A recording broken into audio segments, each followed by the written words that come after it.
Okay, so good evening again. Welcome to this week 10 session of Basics of Semiconductor Microwave Devices.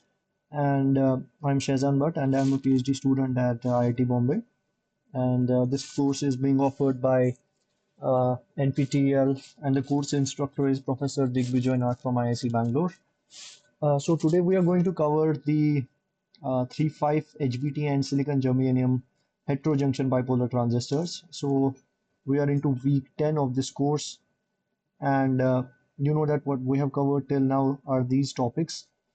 So this is the base or the rough outline what we are going to cover today in this session. So we will be talking about the base design of the HBTs.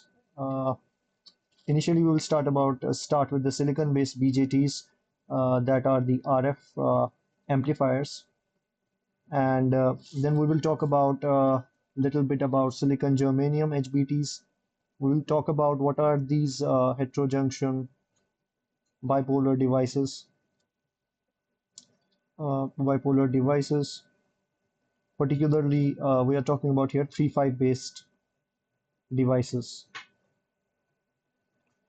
And then we will look about what are the basic disadvantages of with the conventional silicon based silicon based BGTs, and where do those devices fail in the RF regime, and where we have shifted towards the heterojunction bipolar devices.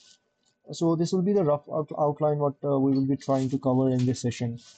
But starting with the previous slide, basically from the previous session, what we did is that we talked about the designing of the emitter, the designing of the base, and little bit about the collector. Okay, so these are the three important regions of a normal BJT, which we are talking about silicon-based BJT that work in I should say RF domain. So when we are talking about RF, we are talking about let's say millimeter wave application or gigahertz application. And we have the emitter, we have the thin base, and then we have the collector. And we have depletion region here, which is very large compared to that of the emitter-based depletion region. And if we are talking about N plus P N device, then we have to forward bias this junction and reverse bias the other end in order for the electrons to go from emitter towards the collector. That will constitute the major component of the collector current. So this is the collector current we are talking about. So this collector current basically depends upon the base current as well as the emitter current. And if we assume the base current to be very small, which is the case in most of the BJTs, then the collector current is approximately equivalent to the emitter current. This is just the basic functionality from your conventional BJTs from your basic device physics course. But what we are going to see here is that a little bit about how this collector is basically made. So this is the typical schematic, which is basically showing the actual representation of how this particular device is made. So you see that this particular area here, region is here emitter. Then we have the base, where you can see that the doping levels are varying. If you can see that this particular doping, this is lightly doped, there is a high doping here, and then you again have the collector region which has many parts. So you can see that this particular region is a collector. So you can see there is one more region here which is also a collector, but it's very highly doped. Okay, so this is almost like a I should say a degenerate type of semiconductor. And when I say degenerate, I mean that the Fermi level is near to the conduction band of this particular semiconductor system. So that's what degenerate means. And in actual sense, it means that EC minus EF is approximately much, I should say, less than that of the 3 kT. That would be the difference. That is basically the degenerate semiconductor. And but the reason is why this particular thing is highly doped is because you want the current to flow in this direction. So the electrons are flowing in this direction, the current will be flowing in the opposite direction. Then you want the resistance to be lowered at this particular point. Okay. Whenever they move into the collector, they should face a lower resistance and they should face almost like a metallic system so that all of the electrons can go into the collector and that they can be taken away by the contacts. So that is the particular thing why this region is basically highly doped. I'm talking about this particular region. Okay. So again, if you see that in the base region, you have a very high doping here, you have a very high doping here, and these high dopings are to avoid the current crowding effects and also to avoid the current should not go in this direction towards the emitter. It should not crowd the emitter, something called as emitter crowding. Okay, that's what we have talked about in the previous session also, and it also impacts the resistance of the base. Again, if we talk about here, this doping also impacts the resistance of the collector. And these particular quantities are important because they are going to determine something called as RC delay of this BJT. Okay. And now why this RC delay is important because it determines something called as transit time, or I should say RC time constant, not the transit time. It determines the RC time constant of the device.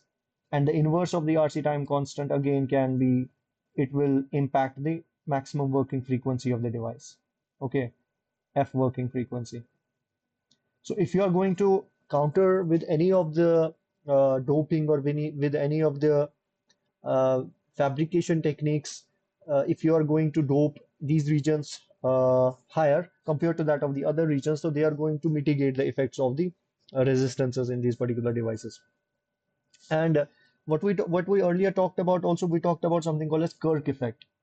So the Kirk effect basically is something like if we talk about this particular depletion region near the base and collector, you can draw the electric field profile from by solving the simple Poisson equation. And if you go on increasing the bias of the this particular bias, the voltage across VEB, if you go on increasing this, you see what happens to this particular electric field profile is that it becomes the slope here becomes negative. So when the slope becomes negative, the field profile flips. That's what we have talked about in the previous session. And that then there comes a region basically where you have no electric field at all. So the electric field becomes zero. And at that particular point, what happens basically is that this holes, which are, if this is the band diagram of this particular yeah, of particular BJT, let me draw it like this. So right now we are talking about a silicon based. Okay, that is important because it's not a heterojunction. The bandwidth is the band gap is same all throughout. Okay, so we are not right now leveraging the importance or utility or the importance of the heterostructure. We are currently talking about a homostructure right now. It's the same material throughout. So so what happens is basically if you have zero electric field at this particular region, the holes spill over into the collector. So that's something called as base push out. Okay. So because of that base push out, it reduces the gain of this particular transistor. So beta decreases because IB increases as beta is IC over IB. So you can see a significant drop in the uh, gain of this particular transistor. So if the gain of this particular transistor drops, you see a significant drop in the working performance of this BJT. So that is something called as Kirk effect. And if you can basically play with something called as the limit of the Kirk voltage, which is basically given as Q times V sat into the doping. So the only parameter here which you can control is basically doping. This because this V sat is the saturation velocity of the electrons, is the saturation velocity of the electrons, and it's determined, it can be controlled, but it's determined by the internal structure of this particular device. So the only thing under your control is basically this doping. So you can play with this doping so that you want this current to be as high as possible. Okay, you want this Kirk current to push towards the very higher values so that the Kirk effect should not happen, and this effect, something called as base push out, should not happen. Okay, because it's detrimental to the device performance. Okay, so that's why for the Kirk effect, for the Kirk current to be very high, J Kirk to be high, what you ideally want is that you want the doping of the collector region to be huge. Okay, but What that is going to do, that is going to include, that is going to have other second order effects in it. So if you, for example, increase the, let's say, increase the collector doping, what is basically going to happen is that you are going to push the Kirk effect. You are going to make it less prone to the Kirk effect. That means the holes will not spill over easily with increase in the current. But there is a trade-off. The trade-off is that you have a very low breakdown voltage. Okay, so you have a very low breakdown voltage. And what is going to happen is that if you have a low breakdown voltage, then you cannot apply a very large voltage at this at the reverse bias junction of the collector, because it's going to break down and there will be avalanche breakdown of this, or there can be impact ionization and other things. And also it's going to it's going to impact something called as base collector capacitance. Okay, because this capacitance is inversely proportional to the depletion width of the base collector region. So if let's say you increase the doping of the collector region, then the depletion width is going to reduce. That means capacitance is going to increase. And again, it's going to impact something called as RC time delay. And this is going to basically impact the working frequency of this particular transistor. Working frequency. Okay. So this is just one of the facts that changes the or impacts the working frequency of a transistor. We will see in the upcoming slides that there are other factors which basically come into picture. So this time constant, which is basically the overall time, the transit time, or you call the delay time, whatever you call it, it's basically dependent on many other time constants. So it's a summation of other time constants, which may include the time which an electron takes to go from the emitter to the collector. So the time which an electron spends in the base itself, that is going to determine these particular working frequencies of a transistor. Okay, so this is about it. Now we are going to see what is basically the problem with the BJT. What is the problem with the BJT? And why we are basically shifting towards, why there's a shift towards HBTs. And it's not shifting, the shift has already happened. Most of the, I should say, devices which work in high frequency, even in our cell phones, are basically HBT based, something called as heterojunction bipolar transistors. Because there is a very, I should say, huge advantage in these particular devices. They work at very high frequency. There is less parasitic effects in these particular devices. So one of the I should say disadvantages with the silicon based, let's say NPN BJT, where this region is N plus, this is P, this is N. So one of the main disadvantages is something called as backward injection problem.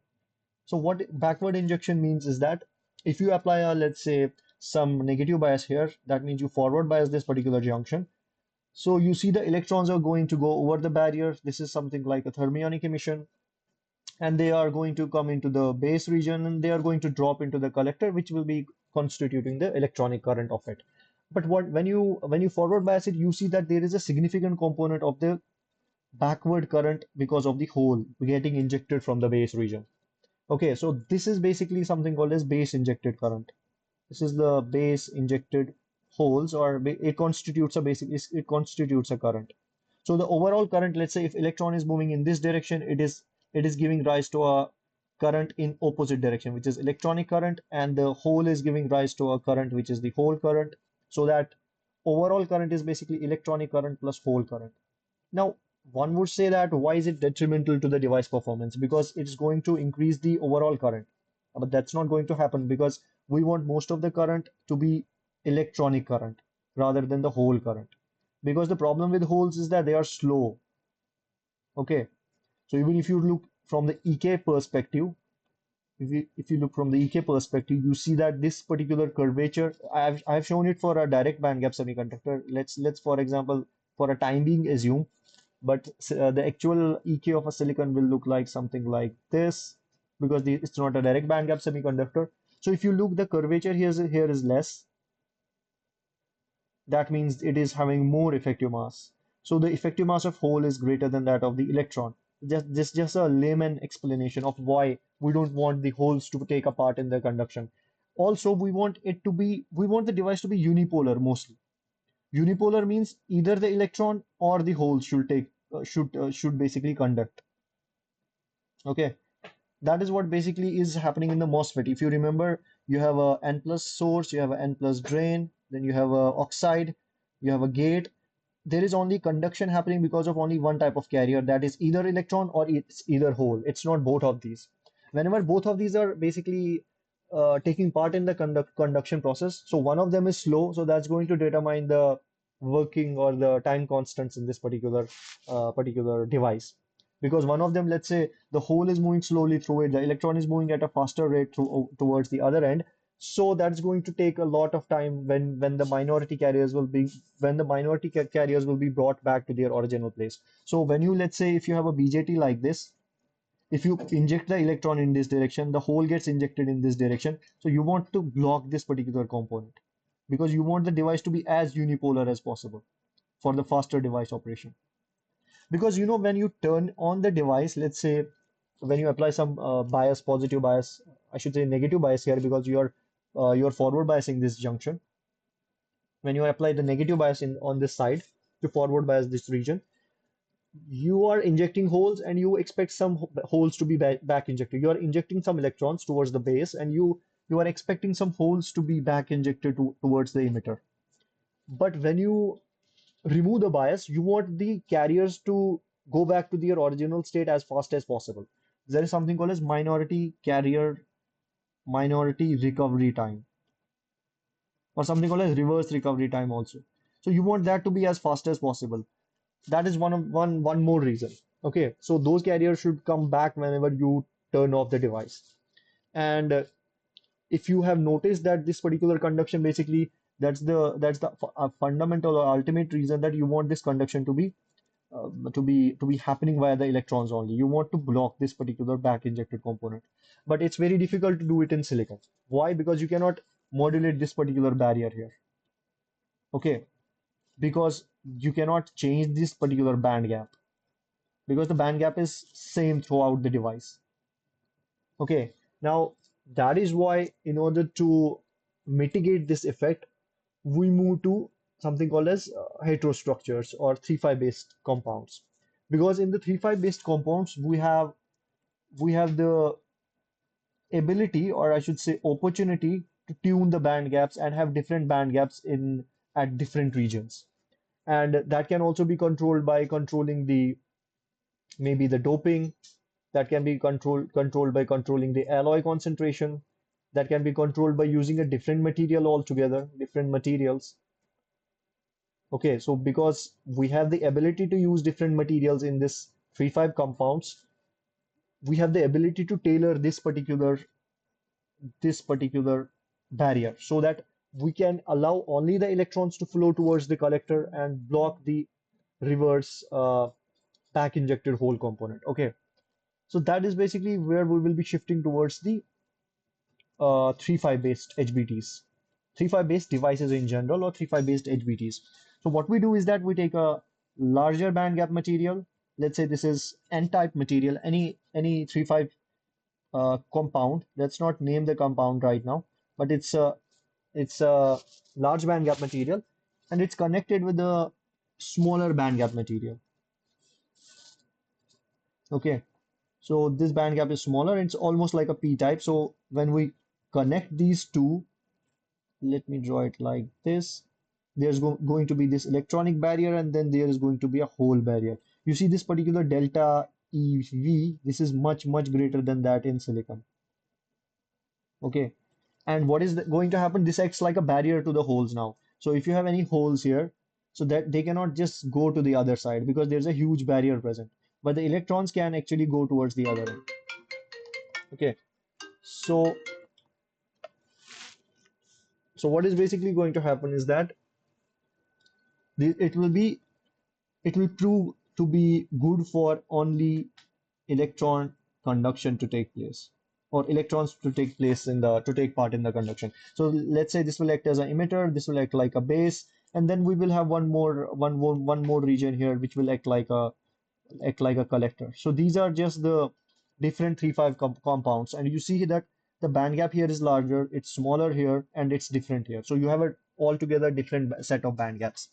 So what happens basically is that the back injected component, which is the back injected current component,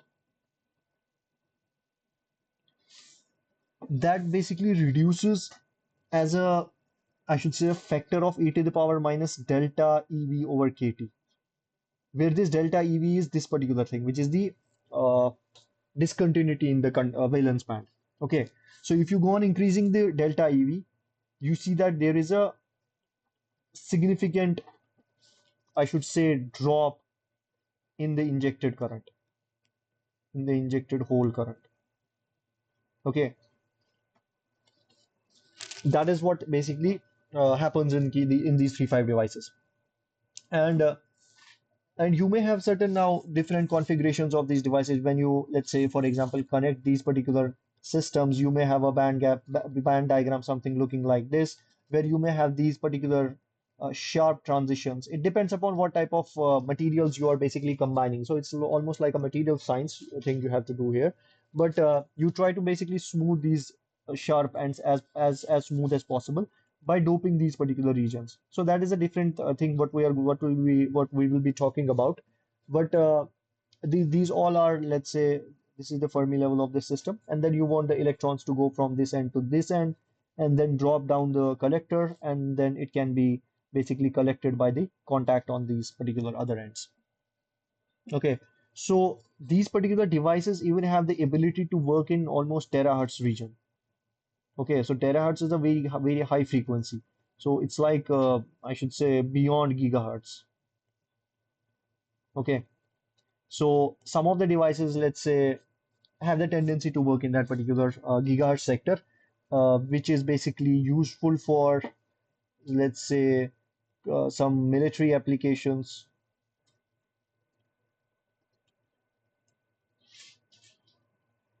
And that's why most of the devices are not commercially available in the market right now, because these are used for technical applications as such.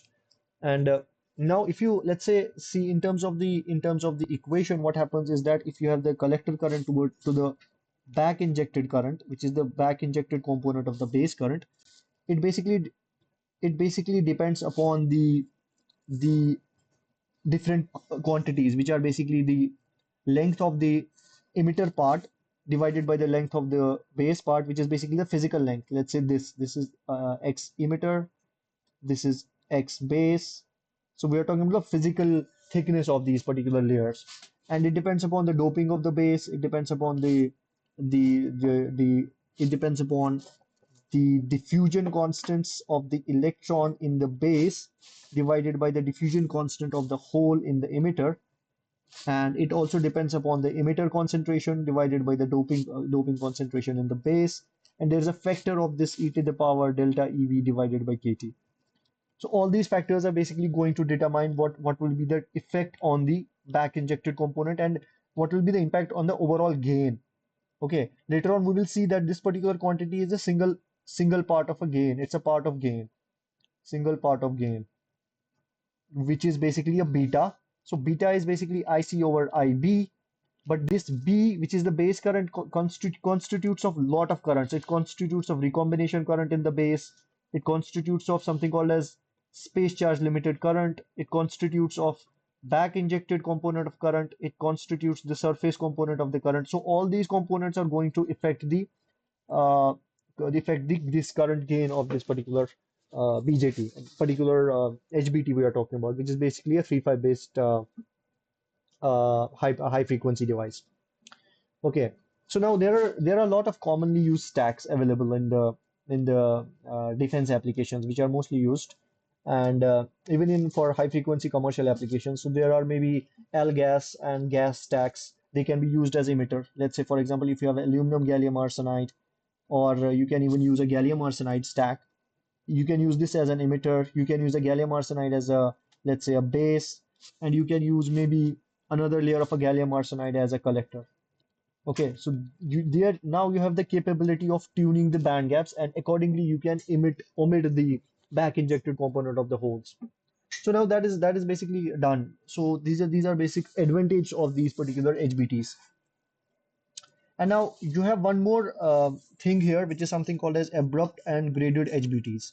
So if you have a abrupt HBT, let's say for example something called as abrupt HBT, we have talked about this because it's related to the doping profile of the and how sharp the junction is basically terminating. So if you have an abrupt junction that looks basically something like this, instead of if you let's say have a something called as graded HBT, where you can actually grade the base layer or any of the layer. Let's say you have an emitter, you have a base, you have a collector, and if you change the, let's say, maybe some doping concentration of this particular thing in such a way that it increases towards this end, then it can give rise to a field, which is the electric field, and it can give rise to a electric field profile like this, or I should say the slope in the conduction band profile.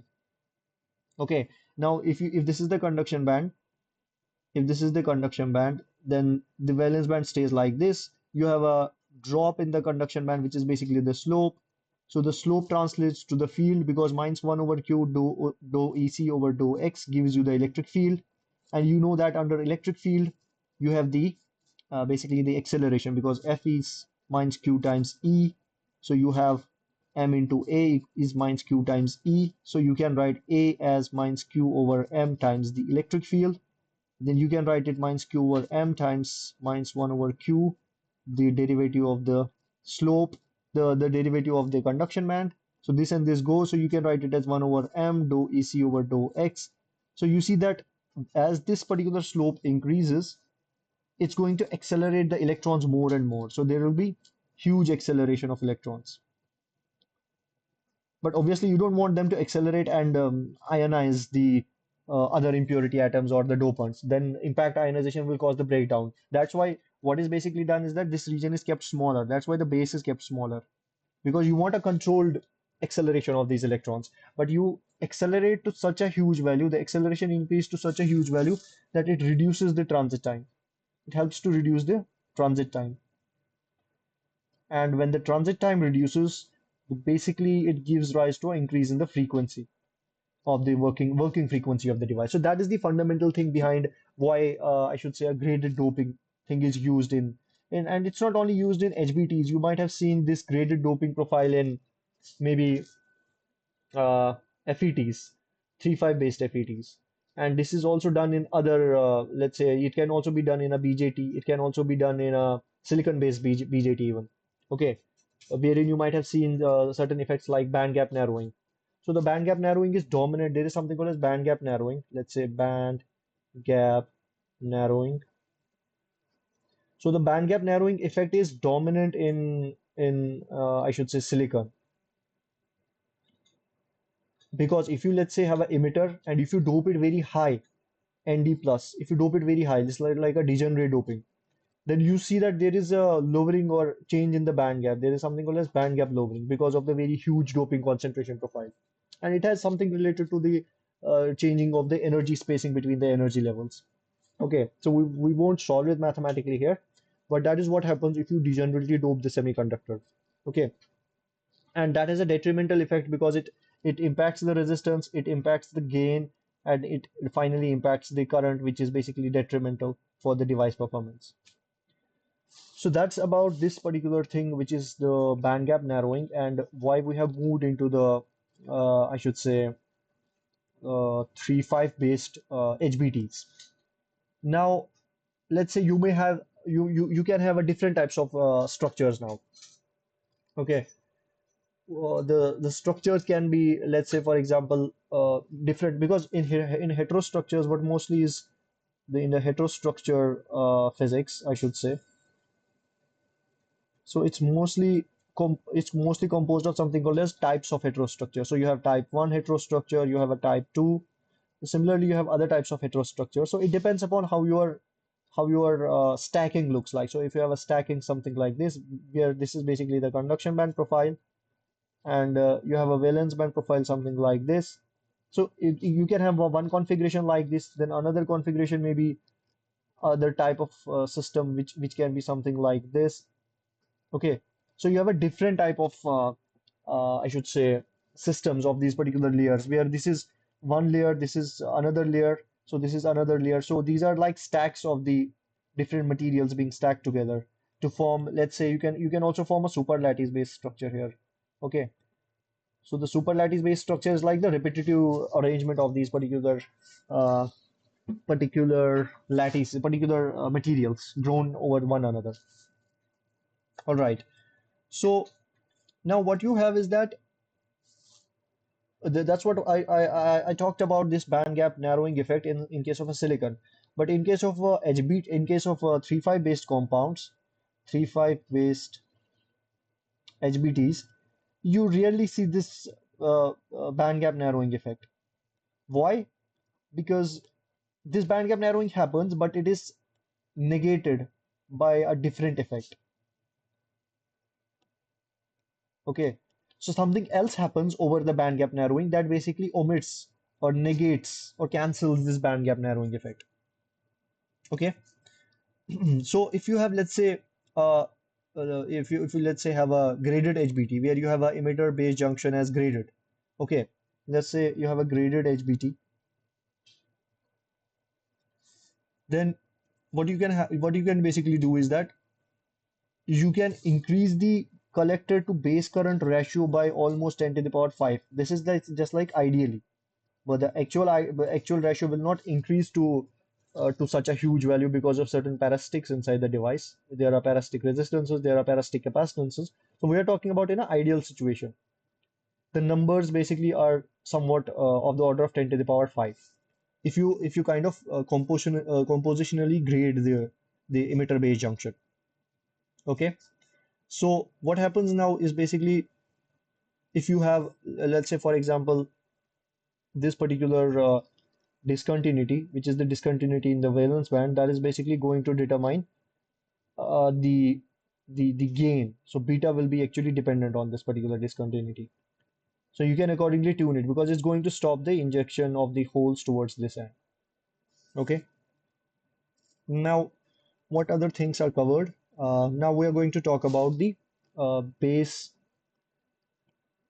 current components. Now we talked about the why we are moving towards the 3,5 based HBTs. Now we talked about why we are going to talk about the gain. So we know that the gain is the ratio of these two currents. Now it turns out that this current is not a simpler current component because it has lot of other components, and it's very, I should say, it can be detrimental as well as it can enhance the performance depending upon how you control those components. So the base current is basically, if you write the IC over IB, you can write it in terms of IC over, you have a IB, which is the basically the injected current component. You have the IB, which is the surface current component. You have the IB as at the near the contacts. This is basically the contact component. You have the base current inside the bulk region of the base, and then you have the base region, a base current which is space charge limited current. Now we are going to see one by one what these current components are. So if you have a, let's say, a BJT structure like this, you have an emitter here and you have a base here.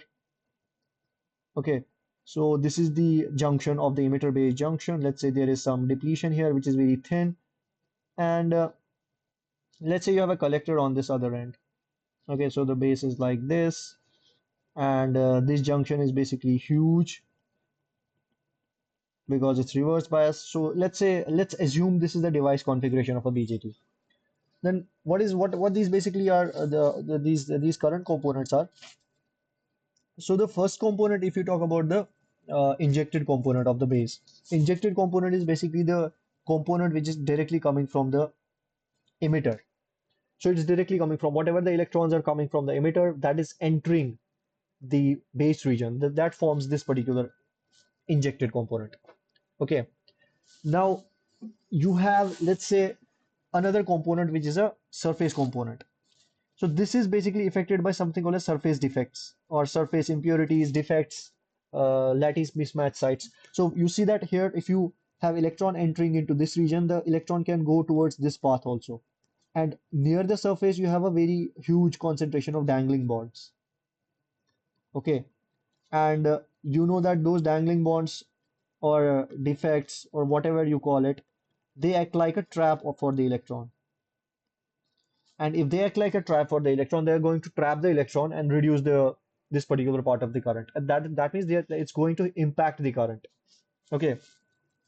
In fact, there's an interesting story that during the initial fabrication making of this BJT in the Bell Labs, so they were expecting the beta to be of the order of a huge beta, maybe 100, 200, or 1000. But they got a beta of 20 to 30 or 20 to 40, and the reason was basically this the reduction due to the impact of the surface recombinations. Okay, this is called a surface recombination. So they found that there is a huge surface recombination happening, which is degrading the beta of the transistor. Then what they did is that they passivated the surface. So they put certain layers over it that basically passivates or neutralizes the dangling bonds. So they neutralize the dangling bonds to increase the beta. And once they did it, so they saw a change in the performance. So that is the first thing basically what happened in the Bell Labs while the manufacturing of this particular transistors. Okay, there is one more component which is basically this component which is the contact base component, contact current. So this is the current component near this contact. So now it depends upon how well your metal is annealed, how well the contact between the metal and the semiconductor is made. So that is also going to impact the how well you can actually extract the currents from the base. And then there is a bulk component which basically includes the current flowing in the bulk of the base region, which is almost in the bulk region of the base. But this is very small, but because the base overall thickness is very small. Now there is this particular component which is the space charge limited current. Space charge limited current basically is related to the depletion region of the base emitter base junction. Because if you have a emitter, you have a base, you have a collector, and near this region you have a depletion region. Let's say you have a positive ions here, you have negative ions on this side. So when an electron is going to enter this particular region, it's going to face a huge field. The field is in this direction, and electron is going to face the force in the opposite direction. So that is also going to impact the current. Okay, so that is something called a space charge limited current. This region acts like a space charge. So now electron has to travel through this space charge, and it's going to affect the flow of these particular electrons. So that's why this particular component also comes into picture. And now you see when, let's say, for example, if we talk about the surface-based current, if you see how the gain basically varies. So initially, if you have a unpassivated surface, your gain will look like something like this. But if you passivate it, your gain you will look something like this. So this is for passivated, and this is for unpassivated thing. So what basically happens when you passivate the surface, you reduce the surface recombinations. So you are reducing the surface recombinations. So the surface is something like this. If you have a surface, let's say this is base. So near the surface, there are I should say, huge number of bonds, which are empty sites. So these are like wells. And when the electron tries to move in this region, the electron gets trapped in this well, and it cannot come out by its own. Sometimes it can come out if the I should say well potential is of the order of thermal voltage of the order of kT, then it can come out of the well. But most of the time it gets trapped in these wells, and it reduces the overall number of the electrons as well as the current flowing through this region. Okay, so that's why if you passivate it, passivation basically is like applying another layer, some layer of it, maybe hydrogen passivation or something that basically neutralizes most of these bonds. So basically other atoms come up and they take up these sites. So they form the bonds near these regions, and as such fill these wells. And the electron can finally move towards this particular region without much of the effect from the surface. So that is basically what happens and how it basically introduces or increases the gain. Now we also saw in we also saw we if you remember correctly that we saw that the overall gain basically depends upon the time which the minority carrier lifetime inside the base. That means the lifetime of the electron inside the base and the transit time. So the more time in an electron can spend inside the base, it will be better because you don't want the electron to get recombined. Because if this is the base region, if this is the emitter, this is the collector, electron is coming towards this end. You want this electron to go towards the collector so that it should not recombine with the holes. Okay, so that means you want this minority carrier lifetime to be huge, and you want the transit time to be less. Transit time means how fast it moves towards the how fast it moves through this particular uh, base region. So that's why you make this particular region thin so that it can move very fast.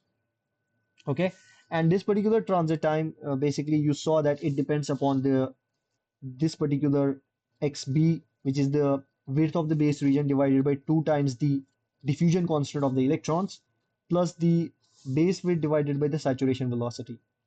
So this is fundamentally you saw in the previous session how it can vary, and this diffusion constant is basically you can evaluate it using the Einstein relation mu kt over q. That means faster the diffusion. This has basically the units of centimeter square per volt second. If I'm no centimeter square per second.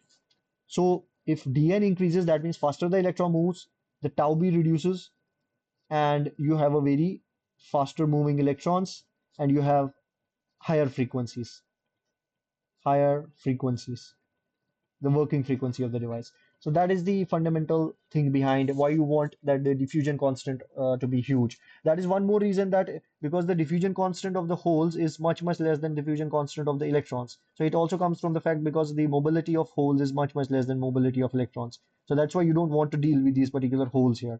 You want to deal with the faster carriers. That's going to give you the maximum frequency out from this device. Okay, now again, what you can do basically is that you can do a compositional grading, compositional graded junction. Just like if you have a composition change in the, for example, let's say this is emitter, this is base, this is collector, and you change the germanium composition something like this. In the base region, you will get a slope. This will be flat. You will get a slope, and you will have an electric field, and electron will move or accelerate down the hill very fast. Okay, so that's going to put a given additional field. So this is something called as quasi-electric field. Quasi-electric field.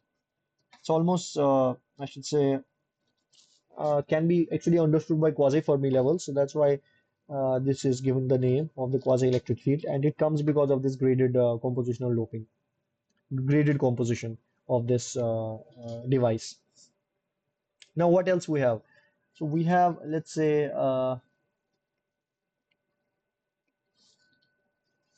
we have something called as current collapse in these particular devices. And sometimes it's, I should say, it has both pros as well as cons. That's what we are going to look. If you know that we have studied about the current voltage characteristics, let's say this is IC, let's say this is in milliamps, and this is VCE. We're talking about the common emitter configuration. You know that the current voltage characteristic looks something like this. Okay, that's what you have basically been seen. So you are increasing the base current in this direction. Okay, so what now happens is that you see a very interesting feature which basically happens in these devices, in these particularly these 3-5 based HBTs. So you see that when you go towards the very higher values of the voltage, let's say maybe beyond a certain voltage value, you see there is a slope in this particular curve, and finally it starts to drop. Okay, so there are three regions. This is the one region, then there is another region, and then there is this region. So in this region, basically, there is a negative resistance.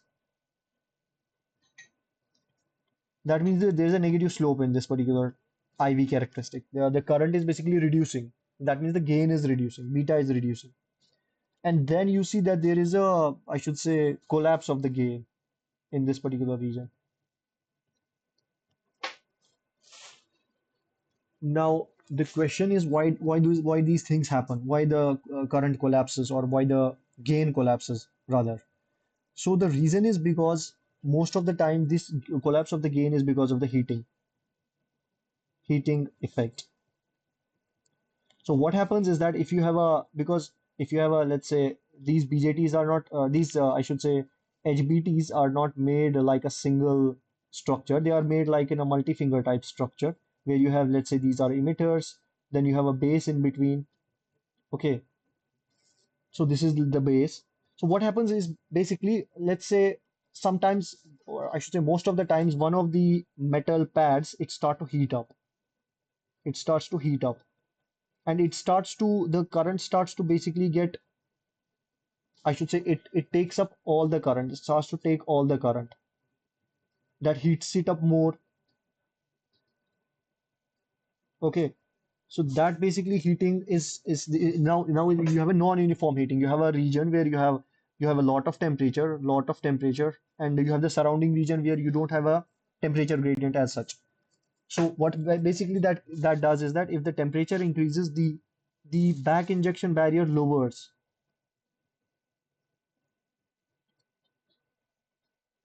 Which barrier we are talking about? We're talking about, let's say if this is the HBT, we're talking about this barrier, delta EV, because you saw that it depends upon the, I should say, temperature. So you have a relation of e to the power delta EV over KT.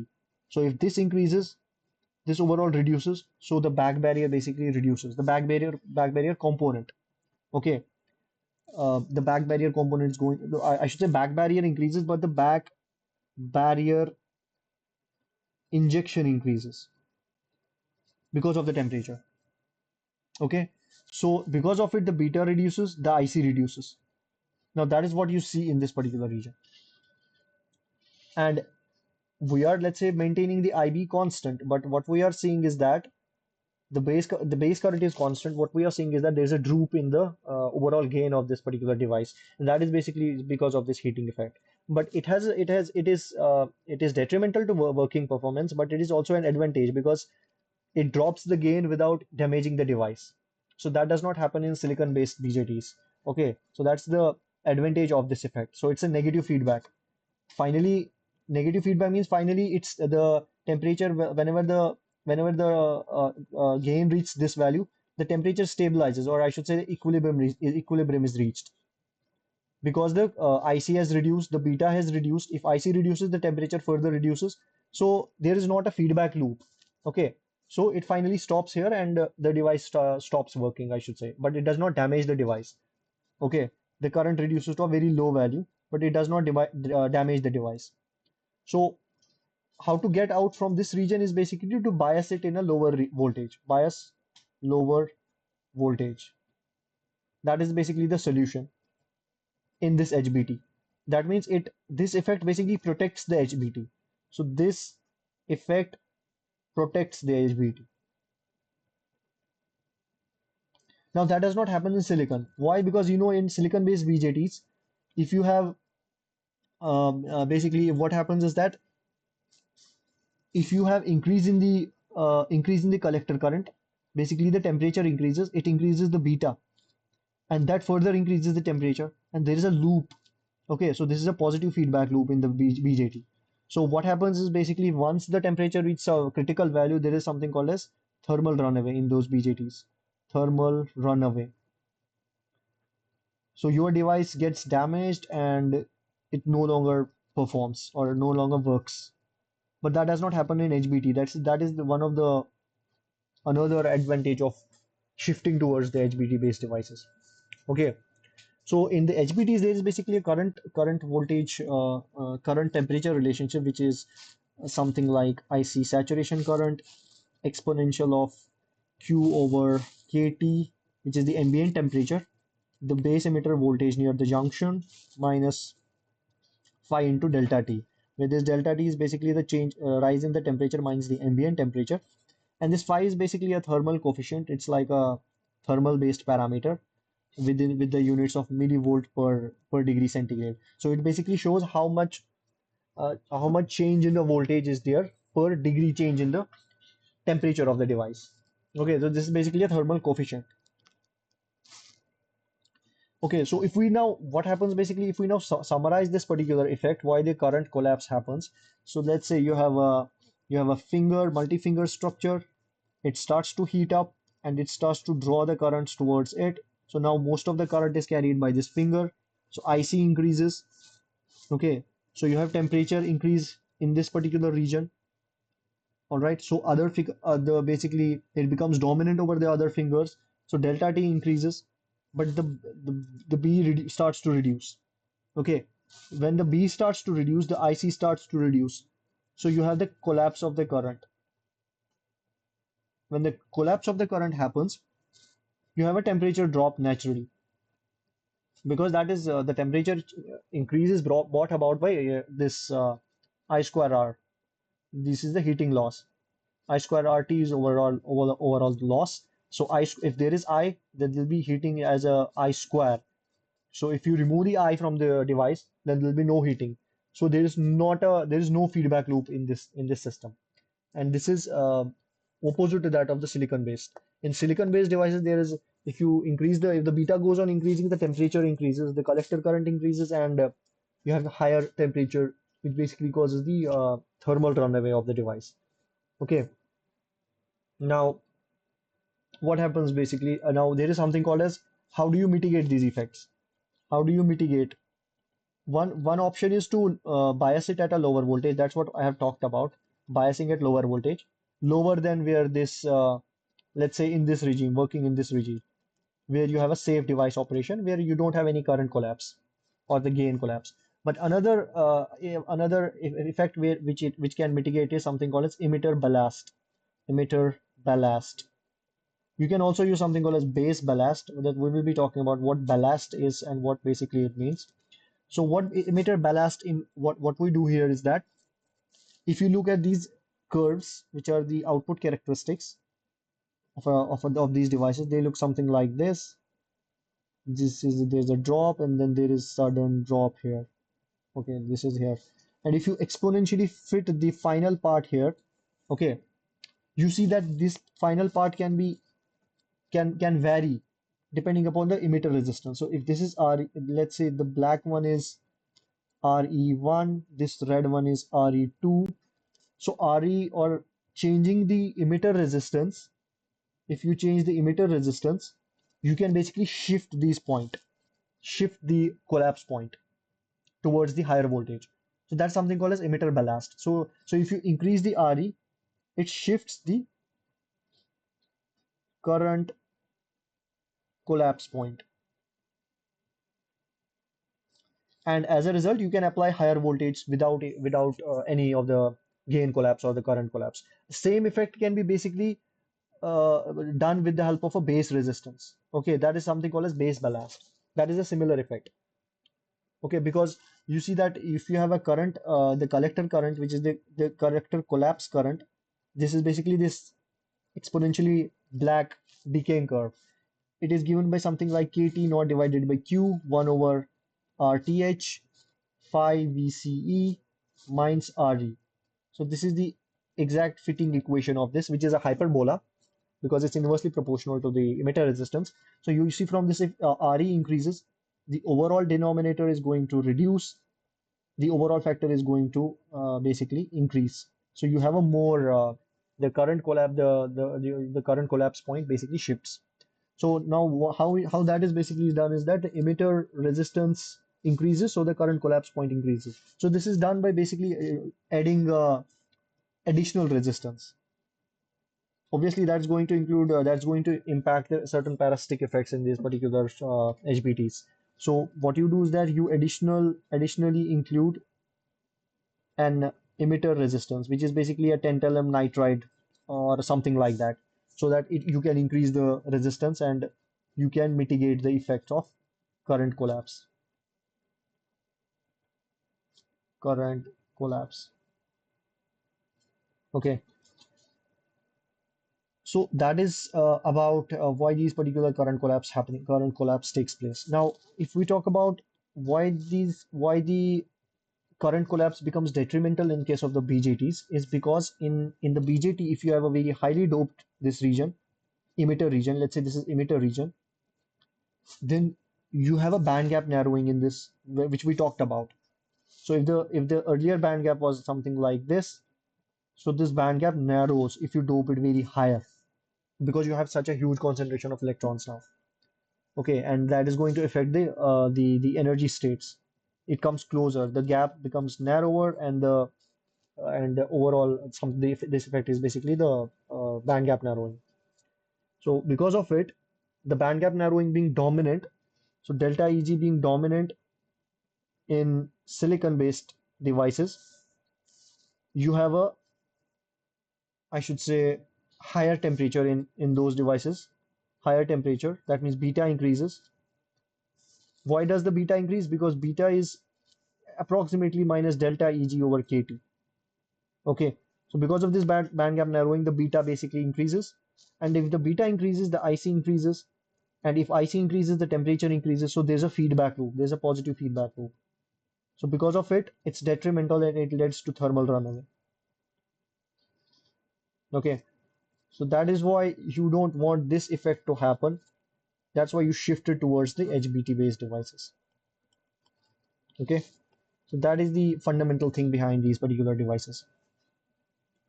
Now, now we talked about mitigating these effects basically. How you mitigate it? You use something called as emitter ballast, or you use something called as base ballast, basically to shift those points, to shift the current collapse points. Now, final thing what we are going to talk about is just give me a moment.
Final thing we are going to talk about is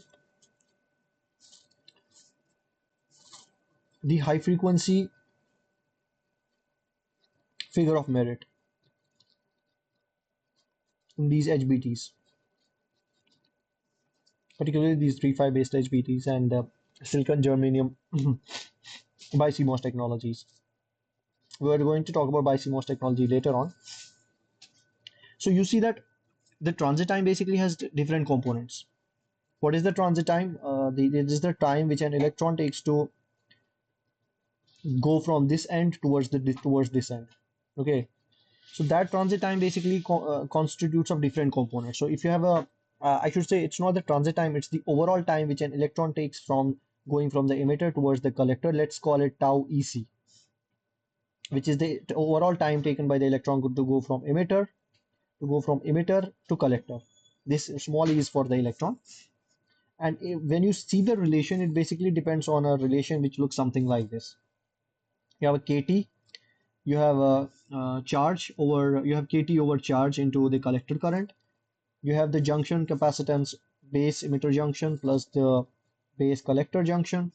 You have the base width square over the velocity into the diffusion constant inside the base. You have the depletion width of the base. You have the depletion width inside the base region divided by twice the saturation velocity of the electrons. You have the emitter resistance plus the collector resistance into the capacitance of the base collector junction. Okay, and then there is one more component which is usually neglected, which is the base length divided by the saturation velocity. So there are a lot of components. Now, what we're going to break down, what are these what are all these components? So first of all, this initial first component is basically this particular component. This is because of the emitter base junction capacitance. Because of the forward bias, you know that there will be a diffusion capacitance, and that is going to create a delay. That is going to create this junction capacitance, which is CJB near this junction. We're talking about this junction here, okay, because it's a forward bias junction, and because of it, there will be a minority carriers which will be stored at this junction. And that gives rise to a capacitance because the there's a change in the uh, I should say charge concentration with the change in the voltage. So that is basically a capacitance, and that capacitance is basically Gm times tau f. Okay, so this is basically variation of the charge divided by the variation in the voltage. Let's say the base emitter voltage. Now that is one component, and it creates this charging delay. Now, what is the other component? If we talk about, and this component is basically something called as intrinsic delay. This is the intrinsic delay. Intrinsic delay. It is something like intrinsic to this particular device. It's not an external effect. Rather than this thing. If you talk about this thing, this is basically extrinsic delay because it includes the emitter resistance and the collector resistance, and this gives you the RC delay. Okay, so it includes all the parasitic capacitor resistances, and it also includes the effect of the base collector junction. Okay, base collector depletion region. Because if you talk about the base collector depletion region, if you have a emitter, you have a base, you have a collector. So this junction I'm talking about. So because there is a space charge here, space charge, there are ions, there's a depletion region.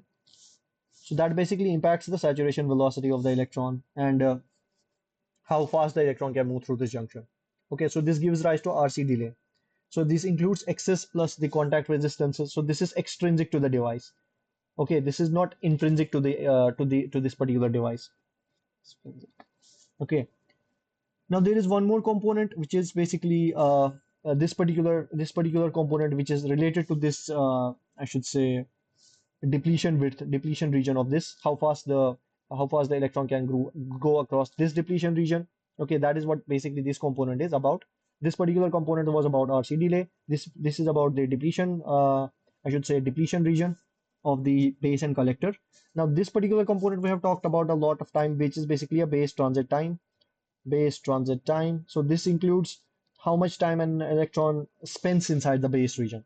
So how quick you can flush out those electrons. Okay, so that's why it's the ratio of tau n over tau b, the minority carrier lifetime divided by the base transit time. Okay, and it's basically equal to delta qb divided by IC. Delta qb is the charge inside the base. IC is flushing the charge out. Okay, that is what basically constitutes the current. Now, what other components are there? You have this particular component, which is most of the times ignored, and it's related to overall the base exit time. I mean, how fast the electron exits the base, overall base region. It's not, it's very, I should say, it's not usually considered, but it's also an important component, but it plays a very small role in this overall structure. Most of the components are basically the junction capacitances, the RC delays, the transit time, as well as the time which the electron goes spends near the depletion region. Okay, so now we see that we talked about the F max in the field effect transistors. So you also have an F max here, which is the maximum frequency. So it's related to the transit unity gain frequency divided by 8 pi, the base resistance into the base collector capacitance. Okay, so here you see that if you go on increasing the base resistance, you reduce the maximum frequency. That is the detrimental effect. So you cannot arbitrarily dope the base resistance because that is going to impact the base resistance. That's going to impact the maximum frequency of this particular device. Okay. Now, what basically also impacts is that how much is the width and the length of these metal pads which you are basically depositing over it. The metallic pads, let's say this is the width of the emitter. Let's say this is the length of the emitter pad. So you cannot make them arbitrarily high because if let's say LE becomes of the order of wavelength of microwave, which you want to feed, then there will be all those scattering effects. There will be incoherent effects. The phases will come up and they will basically add up in such a way that somewhere you will get a cancellation of the waves, somewhere you will get a addition of the waves. So you want to omit those effects. Okay. Whenever the size approaches the microwave frequency, you have all those scattering and other phenomena or diffraction effects. Okay. It basically comes from the wave mechanics, wave optics, or wave, I should say wave mechanics. Now, that is the fundamental thing about it. Now, where do we stand here? We have talked about the base current components. We have talked about this particular thing here. Now, if we talk about the questions are simple cakewalk now. If we talk about the purpose of the sub-collector in a BJT, we talked about the sub-collector, which is basically this highly doped region in the collector. If you say if this is the base region, this is an emitter, this is the sub-collector we are talking about, and it's highly doped in order to reduce the resistance. Okay, so it is to improve the to reduce the excess resistance of the collector. So that is the fundamental thing which we talked about in the first slide itself. So it reduces the overall resistance for the electrons to go from this end towards this end. Okay, so because there is a you want this is basically connected with the contact, so you want to extract those electrons as efficient as possible. Now, if we talk about in silicon-based BJTs, to improve the current gain, we degenerately dope the emitter, keeping everything constant. Which of the following can happen? So we're talking about silicon-based BJTs, and he's talking about improving the current gain first of all. So the current gain, you know that is it's IC over IB, and we are talking about degenerately doped emitter. That means it's highly doped, very highly doped.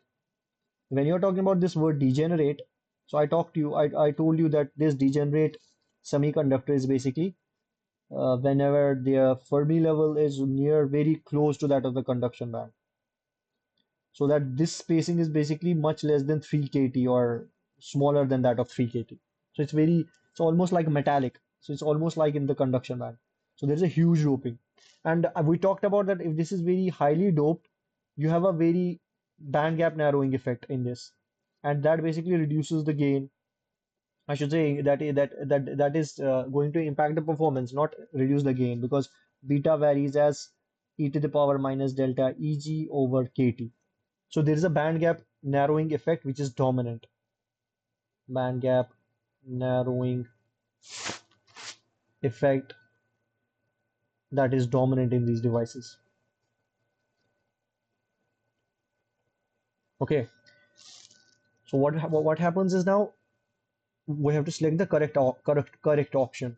Yes, we can do the current gain equation predicts. No, we cannot do as the gain instead of increasing will reduce exponentially. No, we can do it as the gain increases will reduce linearly with increasing the doping. Yes, we can do it as the gain will increase exponentially. So what is it asking? We can degenerately dope the semiconductor keeping. No, we cannot basically degenerately dope because it's going to be detrimental for the overall gain because of this effect. So we cannot do it as the gain instead of increasing will start to reduce exponentially. Okay, so that is this particular effect because of the band gap narrowing effect in the, I should say, silicon. So because of the band gap narrowing, you have beta reduces exponentially, but it can be done in silicon. Can be done in, or not silicon, in HBT. Because in HBT, you don't have a, even if band gap narrowing happens, you still have such a huge barrier of this delta EV that there is a very less component of back injected holes onto the emitter side. Okay, this is emitter, this is base. So this component is negligible there, so that even if the band gap narrowing happens, let's say, then still you have a huge barrier for the holes that it cannot back inject the holes, and as a result there is not a the gain does not drastically drop, so the beta stays there, so you have a good beta in the case of the HBTs.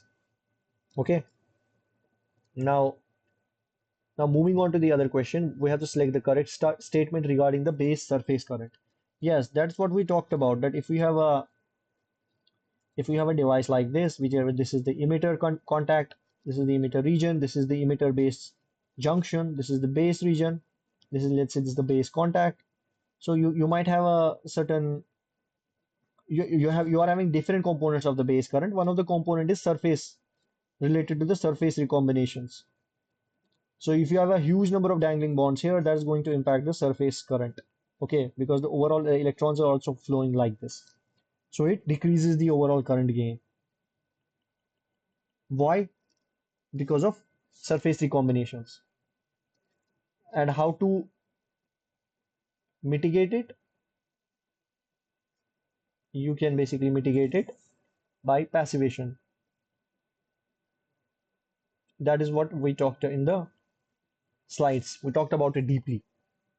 Now you're moving to one more question. Just select the correct statement regarding the current gain. Regarding current gain, actually this is current gain collapse.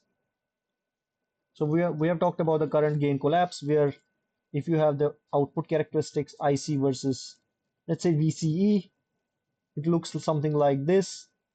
But in this region you have a negative resistance, and then it starts to drop. So this is negative resistance, this is negative resistance, this is collapse, and it occurs because of heating. Okay, you have the temperature increase, and the beta basically reduces. That means IC reduces. Okay, so you have a collapse of the gain, and it's all related to, again, this particular barrier, which is the delta EV, because there is a exponential dependence of on this delta EV, and as you can see, it's dependent upon the temperature. Okay, so accordingly, it will collapse the beta. So, and this happens in multi-finger HBTs. That is a fundamental effect, but it's not a positive feedback effect. Okay, this is not a positive feedback effect. Positive feedback means that this positive feedback basically happens in silicon-based BJTs, where if your, let's say, temperature increases, the beta increases, the temperature increases, and you have a positive feedback. So this basically relates to thermal runaway. This is called as positive feedback. It destabilizes the device. Here you don't have a positive feedback.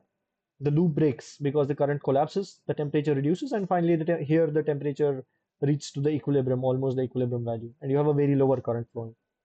It happens in multi-finger devices that I talk about, because that single finger, basically the temperature increases compared to the surroundings, compared to other fingers.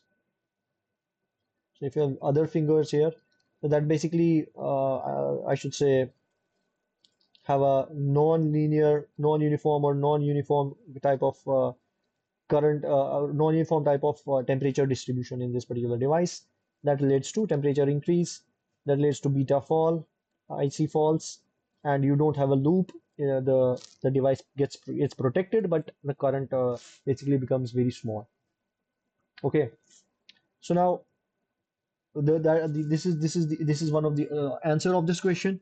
Another is one of the fingers carry half of the total current, and the rest is distributed among this. One of the fingers carry all the current, and other finger becomes electrically inactive. This is also one of the I should say answers of this, because that's what I talked about. This starts to draw all the current whenever whenever one of the fingers starts to draw all of the current, the temperature further starts to increase, and you have localized temperature increases. Okay, that basically is detrimental and reduces the overall gain. Okay, so this is about this particular question. Now we are talking about the onset of current collapse can be delayed by introducing. Yeah, that's what we talked about. If we introduce an emitter resistance or a base resistance, that is going to delay the onset of current collapse. If you have a collapse like this, if you see this particular exponential dropping region, you can shift it to here by increasing the emitter resistance. This is something called as emitter ballast. Or you can also change base resistance. That will be called as base ballast. So that is basically something, that is what is basically this ballast effect means. So you can change the emitter ballast, you can change the base ballast, so that you can delay the onset of current collapse. So that is about, I should say, the current collapse effect.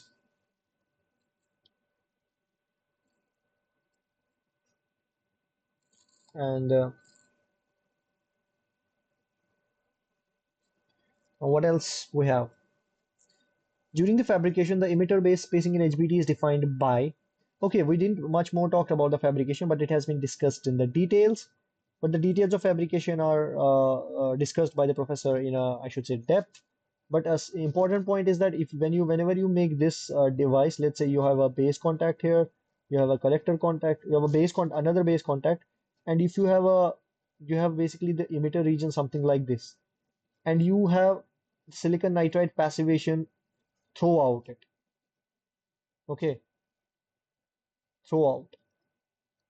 But when you do something called as reactive ion etching, plasma etching, okay, you throw the high energy plasma over this entire region in order to remove this silicon nitride layer. And it is so powerful that it removes all of this black region. This goes, not this one, this goes, oh, not entirely. Let me try it. This thing goes, this thing goes, this thing goes, and this silicon nitride layer goes. And this region, which is basically shown here, rather on the top, it also goes. This goes because it's in direct contact with the plasma.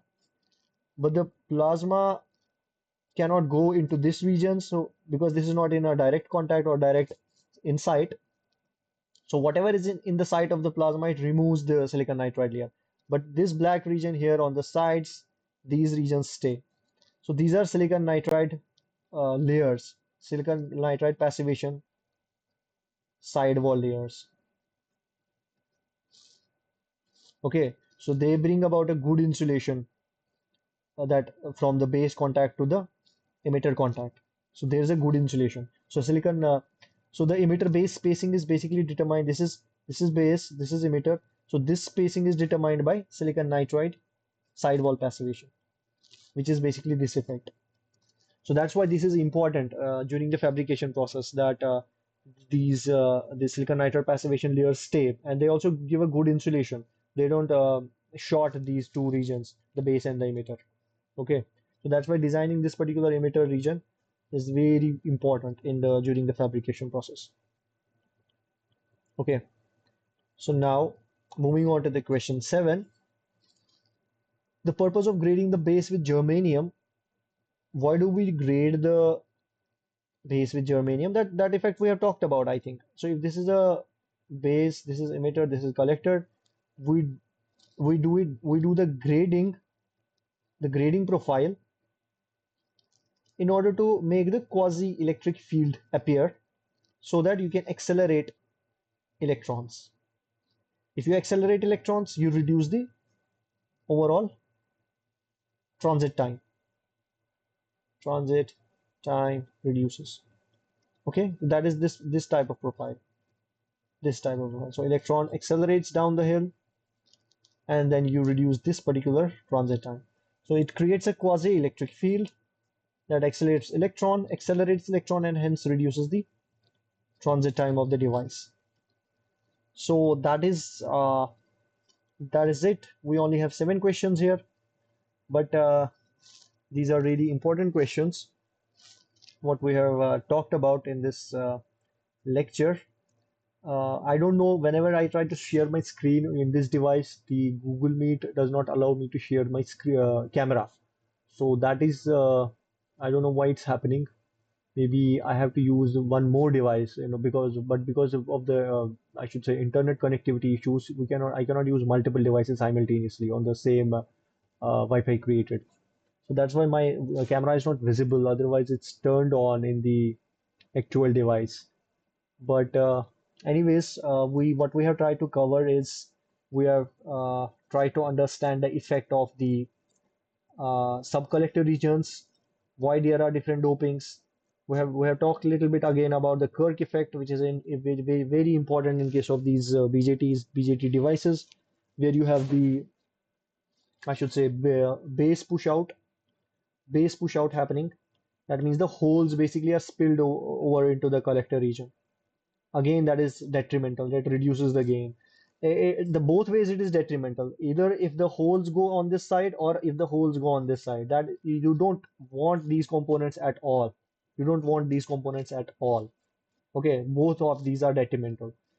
This is basically mitigated. Again, this is also mitigated. We saw that how Kirk effect is mitigated by reverse biasing I should say biasing the collector region, so that if you have emitter Fermi level here, you have base Fermi level here, you have collector Fermi level here, so that the basically you can the stop the Kirk effect to happen.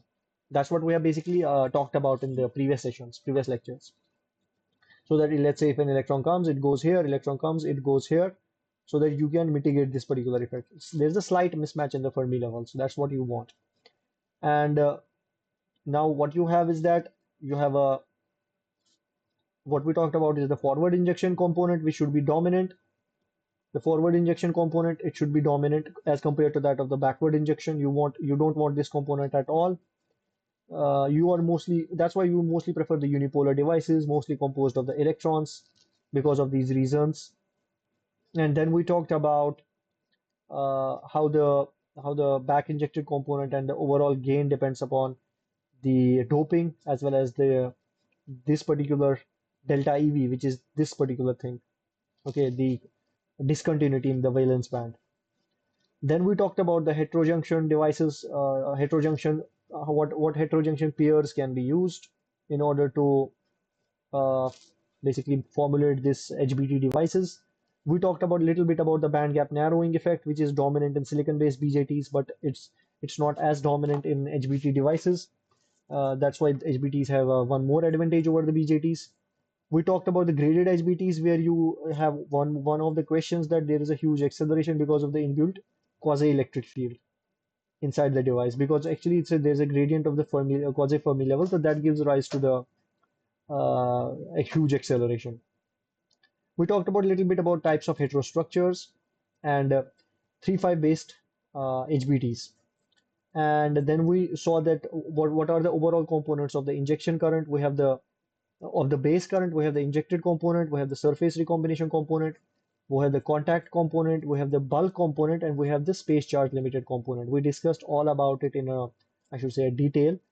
And then we talked about a little bit again about the base transit time and what are its dependencies, and it's what does the compositional grading do that again creates this quasi-electric field in let's say silicon germanium based HBTs.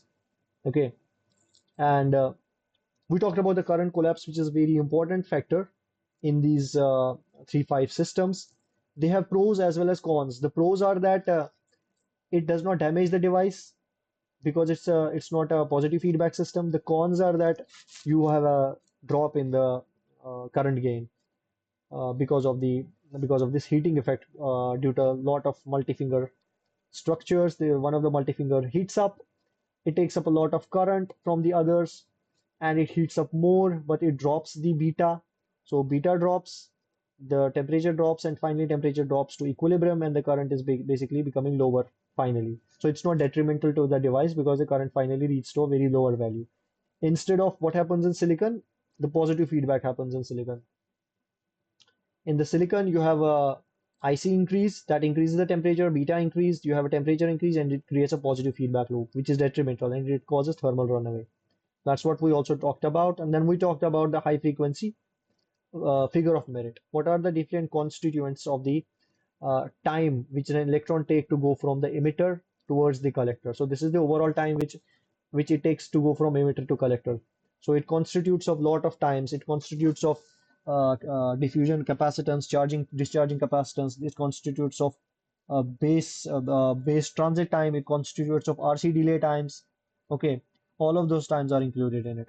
So this is one of the figures from the slides I have tried to take, but we have explained this effect in detail, what happens. And then we talked about these things. So in the next session, what we are going to see is we are going to look towards some of the microwave engineering concepts, which will be essential for, I should say, microwave engineers as such. We will talk about S parameters, we'll talk about Smith charts, impedance matching, what are the actual microwaves which we use in the gigahertz frequencies, how they are detected, how they are measured, how they are characterized on the device, how does the coupling to the device happen, when the microwave comes, how it couples to the device. That's what we are going to see. And then finally, I think in the week 12, we will wrap up with some other discussion. And then in the week 13, maybe we can have one more discussion, which will be a wrap up of the entire sessions. Okay, we will try to cover all of those things. And that's it. We're basically done with the today's session. If you guys have any question, then you can basically ask the questions. Otherwise, uh, we are basically done for now. Let me just see.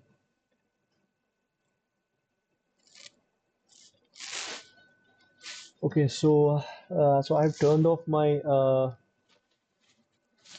screen sharing, and you can see the I can basically see myself in the screen. Okay, so we're done for today's session. I'll be posting this video online. Thank you, and see you again in the next lecture. Thank you.